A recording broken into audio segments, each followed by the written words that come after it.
Hey there, guys. I'm Hello Japan, and welcome to what will most likely be my final episode on anything related to E3. So, as you guys know, today, I don't know when I'm going to get this video up, but today is the last day of E3, and today is June 12th. So, sadly, the constant bombardment of E3 and game trailer and game information and gameplay videos and everything related to games will be over shortly. Well, I guess sadly or luckily, if depending on what side of the fence you sit on. Sometimes I'm like, damn it, I just want these videos to stop hitting my inbox because I don't care anymore. But no, yeah. So I am going to compile a couple lists of things which I felt were the best of the show, both in the categories. Well, actually, I have three categories here. I have the most enjoyable press conferences, my most anticipated games, which of course are completely is it subjective? It's my opinion.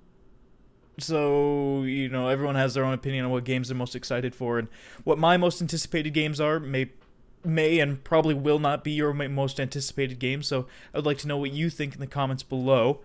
And then I also have my favorite trailers of E3 2014, and again, subjective. Certain things I prefer more than others. So there's not really much we can do about, agreeing on certain aspects of those as well. And then I'll announce an overall winner, which I think you guys will like.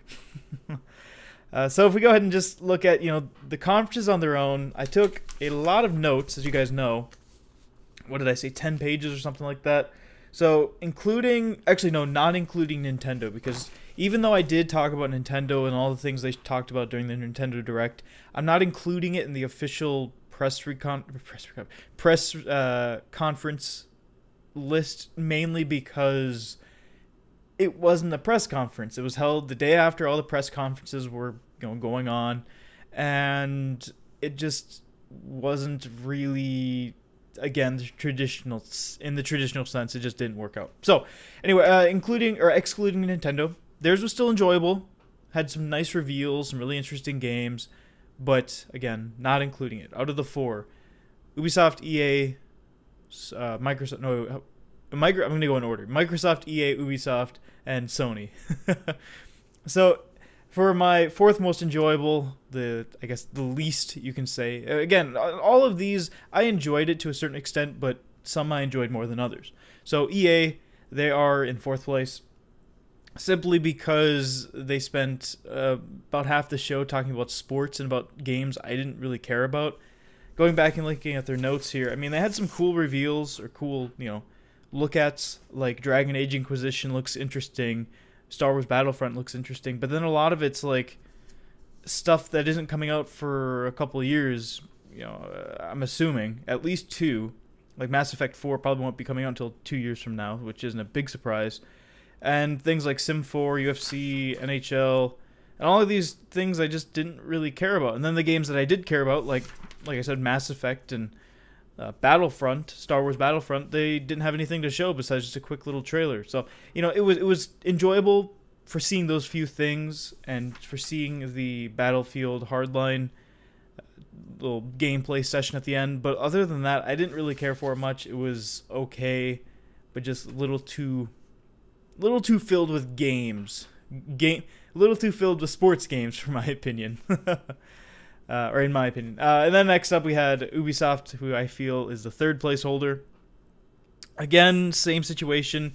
They had, a ton of good games, but and spliced in throughout there, they had a couple games I just didn't care about, or whatever. Maybe it's, I enjoy watching Aisha Tyler. She's done it for, 2-3 years now?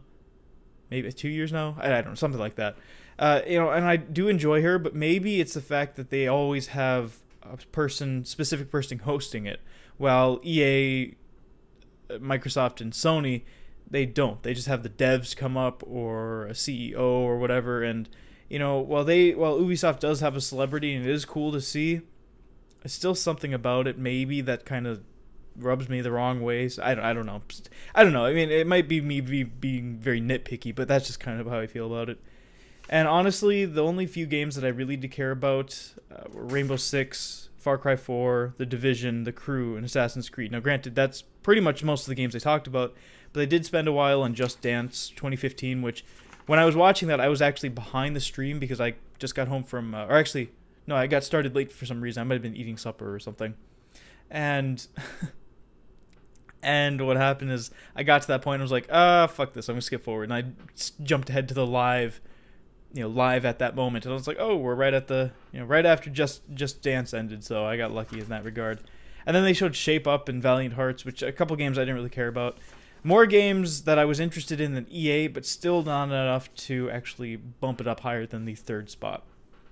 And then second place might surprise a few people. I actually thought Sony was second best in terms of conferences, and that only leaves one for you guys to know, who's number one. But for Sony, theirs was really good, and I enjoyed everything they showed. They showed a lot of great things, a lot of cool indie things. I had some of my favorite games from the show here, and pretty much everything they showed was good. But the only problem is that unlike Microsoft, whose spoilers is number one, their pacing was a little bit slower. In the beginning, they had game, slow down, pick up, and then game, and then slow down again, and then pick up, and at the very end, you got a bunch of game announcements. But there was that problem where I just felt like there was those two dip downs in enjoyability during the press conferences. Like, this is really boring. Quit talking about these things. Even though the second dip down in terms of being bored was talking about YouTube, PlayStation Now, PlayStation TV, and PlayStation VR. Some things I'm actually very interested in, but something that just I didn't want to really see at that point. I just wanted to see games, and unless they were going to pull out the PlayStation VR and say, hey, look, here is a game being played by someone right now, and then you see someone moving their head on stage or whatever with the thing on. All they did was say, hey, we have the VR coming out. Here's a couple of games that you can play with it. And they showed like 3 games and didn't show any gameplay. They showed the box art. I'm like, well, this is kind of dumb. Thanks, but no thanks. But yeah, overall, Sony did really well. I liked all the stuff they showed. Destiny, The Order 1886, even though I'm a little worried about that game, as I mentioned in my Sony video. Little Big Planet 3, which looks fucking awesome. Let It Die, which I'm excited about. And then a couple other games, which I will get to later. Or I've already talked about most of these games. So if you want to hear me spout my whole pile of nonsense about these games, go ahead and check out my PlayStation video, which should be in the playlist where this video is located. So, of course, number one, as I said, was Microsoft. Now, Microsoft might not have had all the games I really cared about, mainly because I don't have an Xbox One, and I can't actually buy any of these titles they're talking about. But it was the fact that they went game after game after game after game. And then when they did hit a casual game like Dance Central, they gave the guy like 5 minutes. Like, okay, get off the stage, buddy. Time to get back to the hardcore games. And I really liked that. And all the things they showed, were really good. I felt, even when it did slow down a bit, one time when it did slow down a bit, when they started talking about ID at Xbox, basically their indie initiative over at Xbox, that little dip, even it still felt okay. Everything was moving quickly, a very quick pace. They had tons of games here, everything from games I've never heard of, like Phantom Dust, which apparently is a remake, as I've said, Scalebound, which I think looks pretty cool, The Division, of course, which I'm excited about, and then Sunset Overdrive and Halo 5. I mean, like, they had a ton of stuff, and I can't wait. I can't wait for all, I can't wait to see what all these games are like. But anyway, yeah, so again, if you want to see any of my thoughts on any of these press conferences, including Nintendo's Nintendo Direct, I will try and remember to leave a link in the description. I'm pretty bad about that. But again, like I said, all the other videos where I talk about my opinions and thoughts about everything that was shown during those press conferences can be found in the playlist with all the other things. So next up, we are going to be talking about my most anticipated games for basically things that they showed off. It'll be games that are coming out in 2014 and 2015. So it's not just like, oh, this is a 2014 list. No, this is a 2015 list. No, it's, just games that I'm excited to see. So I'm going to start from number 10, because I have 10 games. I tried to make 5, and I was like, well, I like this game too. I don't know where to put this. Fuck it, I'll make 10. So we're going to start at number 10. We're going to work our way backwards. Not going to spend as much time on a lot of these because, like I said, a lot of these games I've already talked about. in actually all of these games. Yeah, all of these games were shown off during one or two, during one of the press conferences, or two of them, like I said. And I've already made most of my opinions known, so you can go check out those videos for the full backstory on all those games. But anyway, number 10 was Sunset Overdrive, and the only reason Sunset Overdrive is so low is because I don't have an Xbox One to actually play it.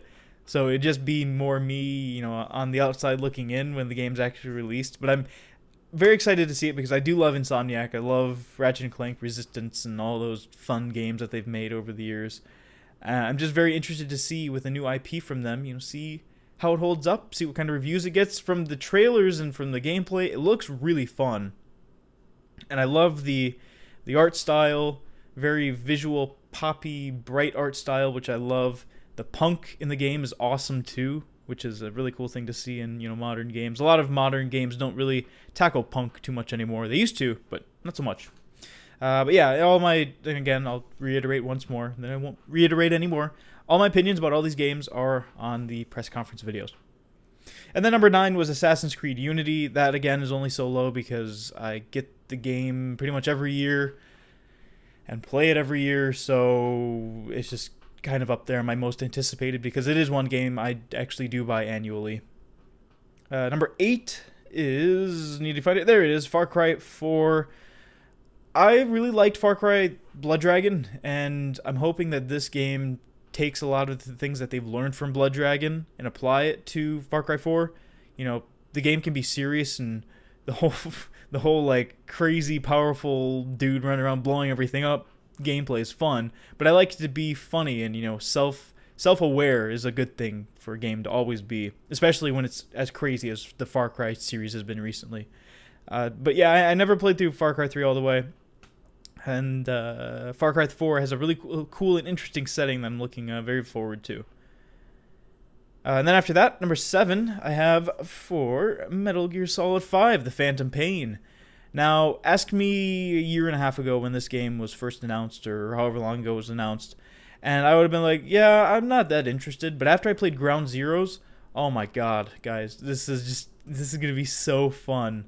I'm really, really excited for this, and I'm actually tempted to go back and buy Metal Gear Solid 4, but the thing that would make me nervous is that if I didn't have a good experience with 4, maybe I won't look back at 5 with as much excitement, because let's be honest, Ground Zeroes wasn't a full game. It wasn't. It was just a really big demo, which was fun in its own right. And, you got to see the Fox engine. You actually got to play with the Fox engine. But I would just be scared, to actually scare myself off of the series. But I don't think that would happen. Honestly, right now, I have too many things, too many Let's Plays, and too much work to worry about besides normal life to actually go back and try and play a game that has 2-hour-long cutscenes or whatever. And that's one thing I'm hoping Metal Gear Solid 5 cuts down. If it doesn't, so be it. It kind of comes with the Metal Gear name now. But anyway, number 6 was No Man's Sky, the only indie game in the list. I'm very, very, very excited for No Man's Sky. I've been a big fan of Minecraft for a long time. I think I probably got it 4 years ago or so.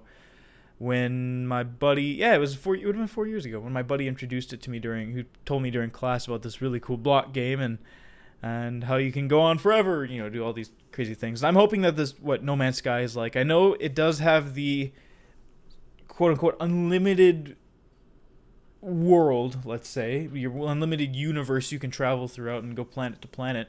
But like I said, I haven't really looked too much into it. I've just seen the cool trailers and some gameplay clips and, things like that. But I really don't know what the game is besides just a first-person shooter exploration game with friends. Now, if it is like Minecraft, where there's no tutorial, like you just get into the game and it says, go figure shit out, that will be fine. I'm fine with that. I've played plenty of games like that. Don't Starve, Delver, Minecraft, all these games that are like that nowadays. I've kind of become accustomed to them. But to me, something like No Man's Sky being so big, maybe would be required to have a tutorial of some sort, and if not, you can always consult a wiki. Coming in at number 5 is, of course, Grand Theft Auto 5 on the PC. It would be cool to try and play the game on the PS4 and then compare it to the PS3 and see what they're like. But sad thing is, I don't have enough money to buy both PS4 and PC, so I'm just gonna have to buy PC and then compare them. I mean, my system right now is somewhat of a beast compared to how my computer used to be. Before I was running just 2 Crossfire cards, and the cards were okay. They weren't the greatest.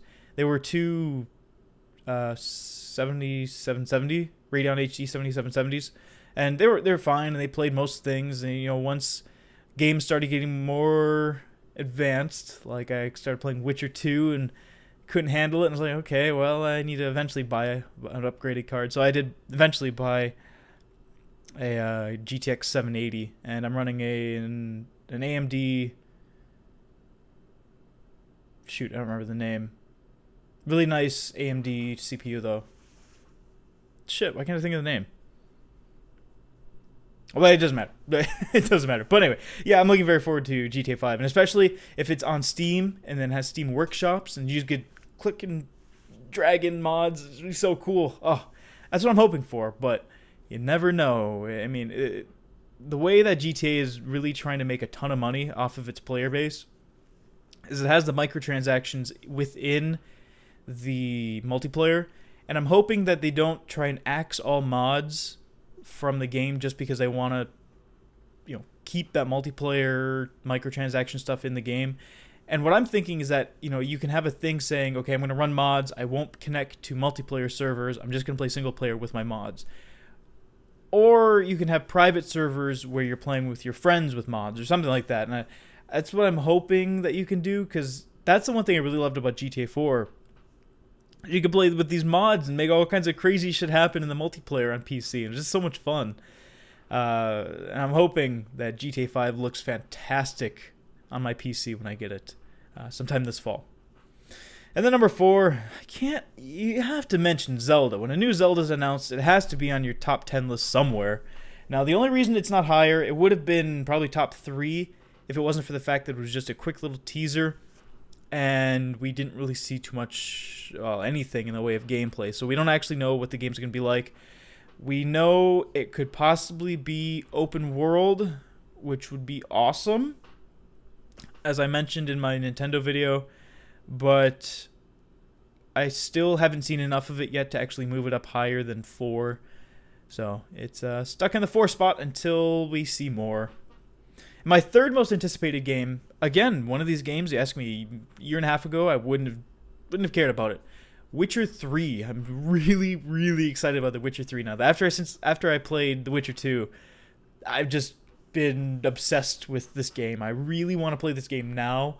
It looks fantastic. I'm hoping my system can run it. I think it should be able to. The only thing that would hold it back would be my graphics card, and maybe I need to upgrade my RAM, because my RAM isn't the greatest. Everything on my computer is pretty rock solid, though. There's only been a few games that have really kicked my computer's ass at this point. Turning, sorry, got sniffles. Turning the graphics detail and everything sky high on Metro Last Light and Crysis brings it down a little bit. It's still playable. I mean, by no means am I getting like 10 frames. I'm getting around 35, 40 frames while playing those games. But when I'm playing PC games, I would rather get 60 FPS than a crazy high, resolution or great fine detail on all my stuff. So, but anyway, yeah, Witcher 3 looks phenomenal. I'm really excited to play it. I'm going to play it on normal this time so I can actually adequately use the potions and the different things that are in the game that I didn't actually use when I played the second one. And my second most anticipated game is The Division. Now, I don't believe The Division will be coming out until sometime Q3, Q4, 2015, or is it early 2015? I don't remember when they said they pushed it back to, because I know it was originally supposed to be coming out this year, and then they pushed it back, and after that, I just quit paying attention to the release date. So I believe it's either early 2015 or late 2015. That's pretty much sometime in 2015. But I really, really looking forward to this game. Now, as I said in my couple of my videos when I've mentioned it up to this point, I'm not a huge multiplayer gamer, but games like this where you have to, well, you don't have to, but where you work strategically alongside someone, I just love these kind of games. And I would like to play with people, possibly, if I do play it, whenever it comes out. I'll probably just get my brother. Well, actually, if I don't know if these aren't necessarily his kind of games, but I would like to play with people and get a nice little group of people.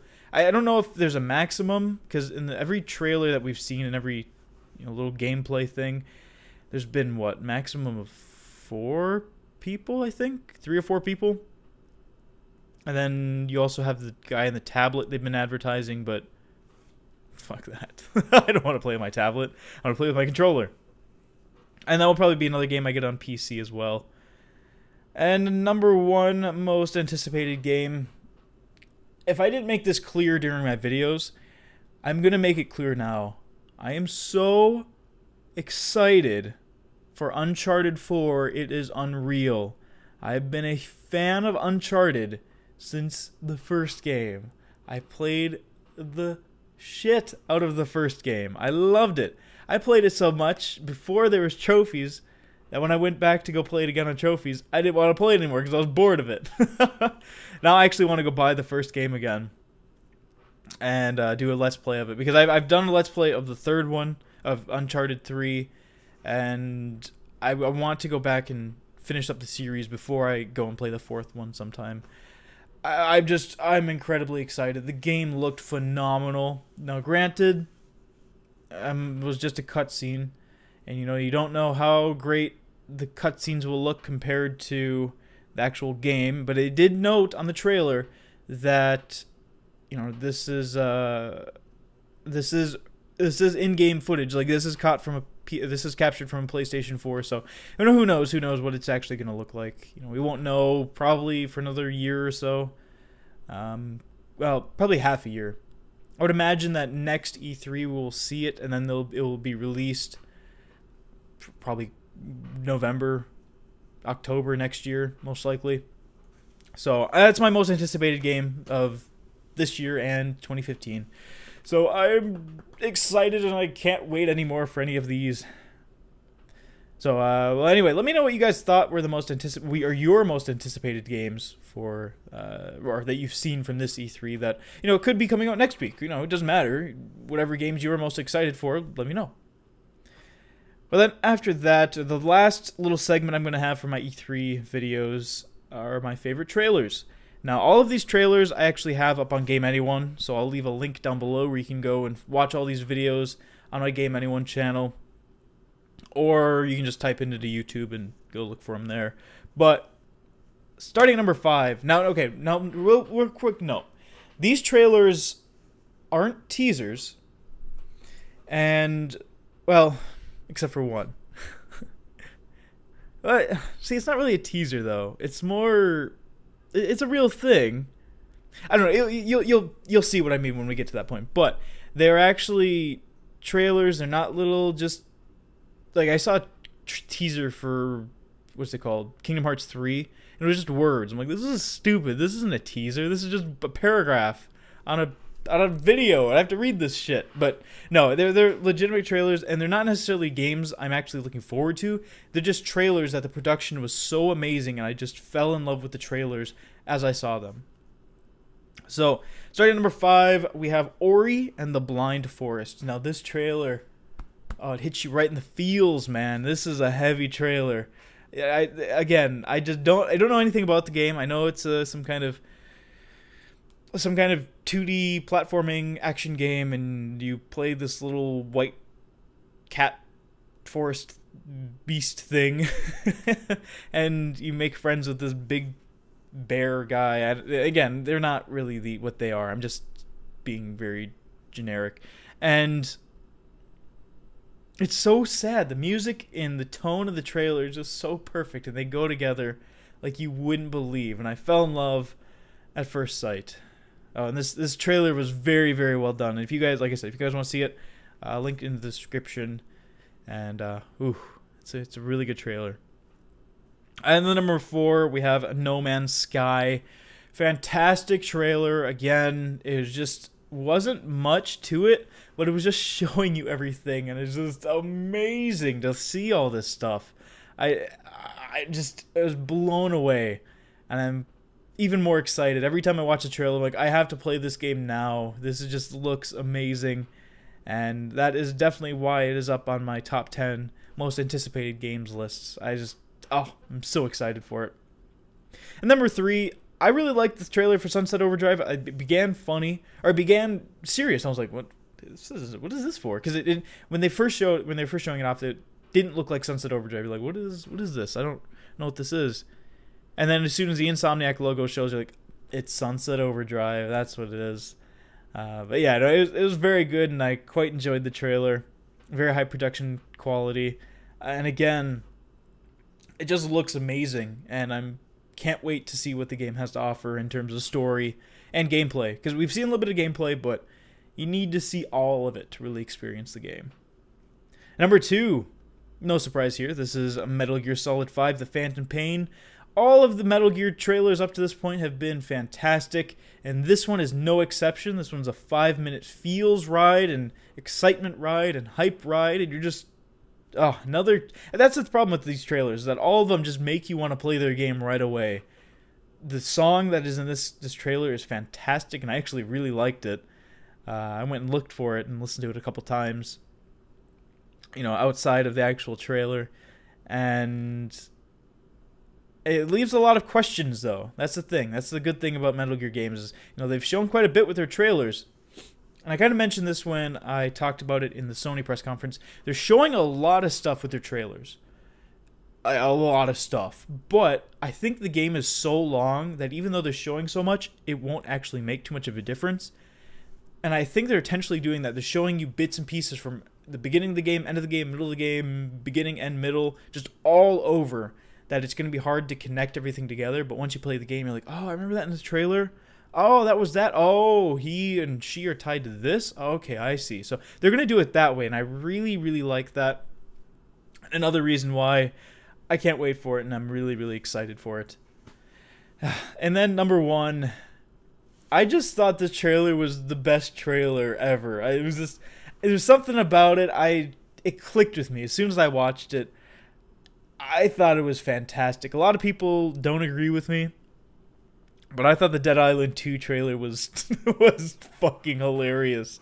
The guy, self-absorbed douchebag running around, being a total prick, pointing at his dick at some girl while she's riding around on rollerblades.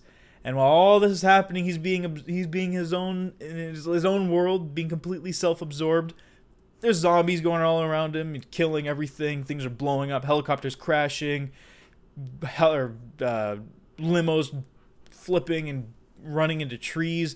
And then he turns into a zombie. It's just too perfect. I love it. I adore this. I adore this trailer. And at the very end, the person in the van that drives past, I'm convinced it's Jack Black and Aaron Paul. Now, the Aaron Paul part is going to be hard to hear because he's not very loud. He says, hey, get back in the van or something. And then Jack Black's like, oh, yeah, it's my fit. Oh, I found, yeah, he's, looking at the shoes or whatever. So just kind of have to pay attention if you go and watch this trailer. Just wait for the very end and listen for another person in the car besides Jack Black talking. It sounds like him, and for those of you who don't know what I'm talking about, again, it sounds like Jesse Pinkman from Breaking Bad. And if it is, that's awesome. 2 very good actors, and potentially, well, I know we all know Jack Black's a pretty good voice actor, but I don't think Aaron Paul, has he done any voice work before? I mean, he probably has. I don't remember if he has or not. But anyway, yeah, that was a list of my favorite trailers. So that's it. That was E3. And for a winner overall, because that's kind of obligatory now, like you kind of have to do it, I say video games win. Everyone, it's so stupid. Everyone's like, oh, Microsoft won this or Microsoft won E3. No, Sony won E3. No, shut up. Video games win, and the gamers win, and the game developers win. Even the fucking publishers win. Everyone wins because it's just an exciting time. That's why it's my first Christmas every single year. Just shut up. It's a fun experience. Don't make it, don't make it a flame war. It's just fun. Everyone loves games. I mean, even me. Like, I love Microsoft. I talk about Microsoft all the time. Like, one of my most anticipated games is a game I can't even buy because I don't have their system. Like, it's just, come on. But anyway, yeah, I want to thank you guys for watching. Like I said, let me know whose press conference you enjoyed the most. What are your most anticipated games from this year? And if you had any favorite trailers, of course, let me know. And if there's anything else that you want to mention or get my opinion about during this E3, leave a comment down below, and I will, of course, comment and let you guys know. But anyway, yeah, this has been E3 2014. Hope you guys enjoyed, and I've been Hello Japan. I'll see you guys later. I ended that badly. I'll see you guys next time. See ya!